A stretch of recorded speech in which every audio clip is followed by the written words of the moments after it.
છે?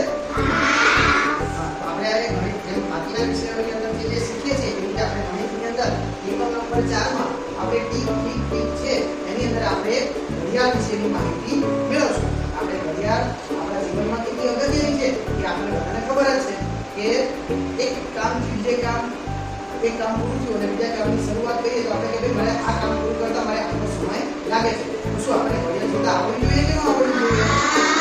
હે ને? તો આજે આપણે આ એક પ્રવૃત્તિ દ્વારા ઘડિયાળ જોતા શીખીશું. ચલો સૌપ્રથમ મને કહો ઘડિયાળની અંદર કેટલા કાંટા હોય છે?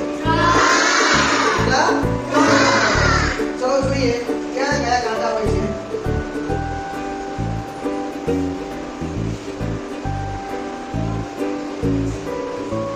જો આપણી સામે ઘડિયાળ અહીંયા છે. સૌથી પહેલો કયો આવે? કલાક. કયો આવે? બીજો જે છે કયો છે? મિનિટ કાંટો. અને ત્રીજો છે સેકન્ડ કાંટો. આ જે છે એને શું કહેવાય છે? ડાયલ કહેવાય છે. શું કહેવાય છે? ડાયલ કહેવાય છે. સરસ. તો સૌથી પહેલા જોઈએ તો કલાક કાંટો કેવો છે? નાનો છે. બરાબર છે. પછી એની કરતા મોટો કેવો કોણ છે? મિનિટ કાંટો. અને એની કરતા મોટો સેકન્ડ કાંટો. બરાબર છે. સૌથી ધીરો કોણ ચાલે? કલાક કાંટો. એનાથી થોડા વધારે સ્પીડમાં કોણ ચાલે? મિનિટ કાંટો. અને સૌથી વધારે સેકન્ડ કાંટો. જોઈએ આપણે એક પ્રવૃત્તિ દ્વારા.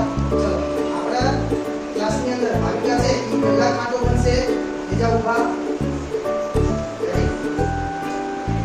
આપ્યા છે એ મિનિટ કાંટો બનશે અને ધીરજ છે એ સેકન્ડ કાંટો બનશે. ઓકે હવે જોઈએ હું આની અંદર ટાઈમ લખીશ. બરાબર છે. ચલો મને એટલું કહો કેટલા કલાક હોય છે ઘડિયાળમાં? 12 કલાક હોય. અહીંયા તમે જોઈ શકો છો 1 2 3 4 5 6 7 8 9 10 11 કેટલા કલાક હોય છે? આખું 12 કલાક હોય છે. અને મિનિટને આપણે જો જોઈએ તો મિનિટને કેવી રીતે જોવાય? જુઓ આપણે હું અહીંયા બતાવું છું. જો તમને પાંચમો ઘડિયો આવડે તો આપણને મિનિટ ખબર પડી જાય. બરાબર? અહીંયા કેટલા છે જોઈએ. અહીંયા કેટલી મિનિટ થાય? 5. અહીંયા અહીંયા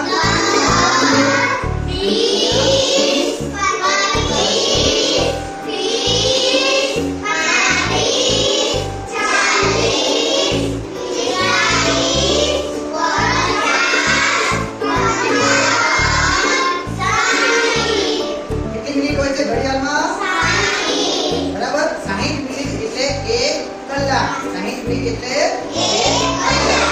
બરાબર? ચલો હું અહીંયા લખતો જાઉં છું. બરાબર છે? ચલો હવે તમારે મને ખાલી એટલું કહેવાનું છે અહીંયા પહેલા કલાક લખીશ. બરાબર? અહીંયા લખીશ મિનિટ અને અહીંયા લખું છું સેકન્ડ. બરાબર?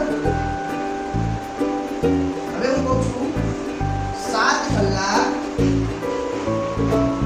35 મિનિટ અને 40 સેકન્ડ.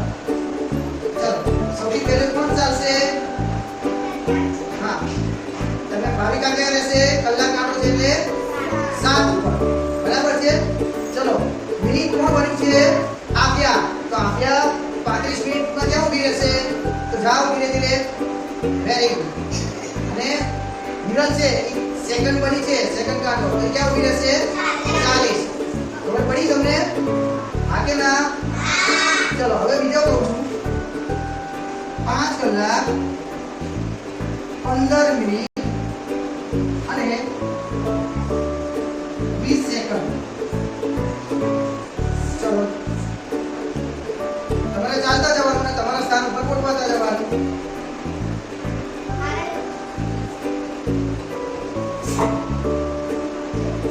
ચલો કલાક કાંટો એટલે કે ભાવિકા કયા સ્થાન ઉપર ઊભી રહી? 5. તો કેટલા વાગ્યા? 5 વાગ્યા. ચલો મિનિટ કોણ બન્યું છે? આપ્યા. એ ક્યાં ઊભા રહ્યા છે? 15 મિનિટ. અહીંયા તમે જોયું અહીંયા આ 3 એટલે કે અહીંયા 15 મિનિટ આગળ ઊભા છે.